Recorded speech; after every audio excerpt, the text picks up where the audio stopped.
അതായത് ദൈവം നമ്മുടെ ജീവിതത്തിൽ അത്ഭുതങ്ങളിലൂടെയും അടയാളങ്ങളിലൂടെയും പ്രവർത്തിക്കുന്നത് വിശ്വാസ ജീവിതത്തിന്റെ ആരംഭഘട്ടങ്ങളിൽ മാത്രമാണ്.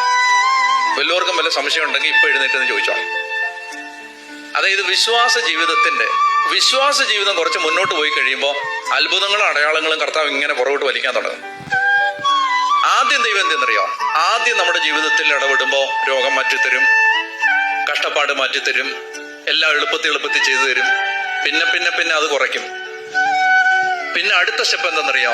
രോഗം മാറ്റിയില്ലെങ്കിലും കർത്താവെ ഞാൻ കരുത്തനാണ് എന്ന് നിന്നെ കൊണ്ട് പറയിപ്പിക്കും. ഇത് ഈ നാട്ടിലെ ക്രിസ്ത്യാനികളിൽ ബഹുഭൂരിപക്ഷത്തിന് മനസ്സിലായിട്ടില്ല. അവര് പിന്നെയും രോഗം മാറ്റാൻ പ്രാർത്ഥിച്ച് വെറുതെ മടുക്കുക. ഞാൻ ഒരു കാര്യം നിങ്ങൾ കേൾക്കാൻ ചെവിയുണ്ടെങ്കിൽ കേട്ടു. രണ്ടാമത്തെ സ്റ്റെപ്പ് ദൈവം ജീവിതത്തിൽ ഇടപെടുന്നത് ഉത്തരങ്ങൾ തന്നിട്ടല്ല, മറുപടികൾ പിൻവലിച്ചിട്ടാണ്. മനസ്സിലാക്കാൻ പറ്റുമെങ്കിൽ മനസ്സിലാക്കാം. അടുത്ത പ്രാവശ്യം വന്നില്ലെങ്കിലും കുഴപ്പമൊന്നുമില്ല. കേൾക്കാൻ ചെവിയുള്ളവൻ കേൾക്കട്ടെ. ആദ്യത്തെ സ്റ്റെപ്പ് ഉത്തരങ്ങൾ തന്നുകൊണ്ടേയിരിക്കും. രണ്ടാമത്തെ സ്റ്റെപ്പ് മറുപടികൾ തരാതിരുന്നുകൊണ്ടേയിരിക്കും. യേശുവിന് ഒറ്റ ഇഷ്ടമേ ഉള്ളൂ.